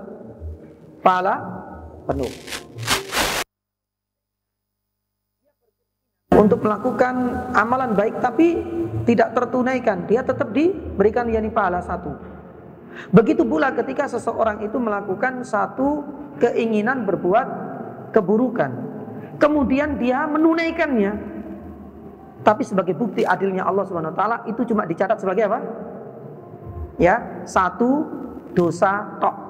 Tapi ketika ada orang yang punya keinginan buruk tapi tidak tertunaikan, apa kata Allah Subhanahu? Apa kata Rasulullah SAW? Itu tidak dianggap sebagai amalan, dosa. Dengan catatan jamaah yang dirahmati Allah Subhanahu Wa Taala, dan ini dijelaskan oleh Syekh Utsaimin supaya nggak salah penafsiran. Dengan catatan, kalau seandainya dia tinggalkan itu lillahi taala, lillahi taala. Misalnya dia pengen melakukan zina, kemudian dalam perjalanan dia membatalkan. Ingat, karena ini adalah dosa besar, maka berarti dia di sini mendapatkan pahala. Berbeda kalau seandainya dia mau berbuat zina, giliran datang ke sana, ternyata apa? Calon orang yang mau dizina itu terkena AIDS, akhirnya kemudian membatalkan. Ini beda lagi nih. Dia membatalkan keinginan buruknya bukan karena apa? Lillahi ta'ala. Maka di sini tetap dianggap sebagai dosa yang tercatat di dalam catatan amalannya. Sama juga dengan kasus tadi. Kita tidak tahu, tergantung niatnya. Makanya pembahasan tentang niat ini sangat penting untuk menentukan pula, ketika orang itu menunda, membatalkan satu amalan yang sudah diniatkan, apakah dia meninggalkan itu karena lillahi ta'ala? Setelah itu dia sadar. Kalau seandainya sadar, berarti alhamdulillah dia mendapatkan pahala. Tapi kalau seandainya ternyata tombolnya mati dan lain sebagainya, kemudian dia meninggalkan tapi masih punya keinginan kapan-kapan saya pengen lagi, nah maka berarti hasilnya juga akan berbeda. Wallahu ta'ala alam bisawab. Ada pertanyaan yang lain? Cukup insyaallah. Ada kuis insyaallah, Mas. Baik, monggo. Setelah ini saya serahkan ke admin atau ke panitia insyaallah untuk membacakan beberapa hal terkait kuis atau yang lain insyaallah taala. Jazakumullah khairan.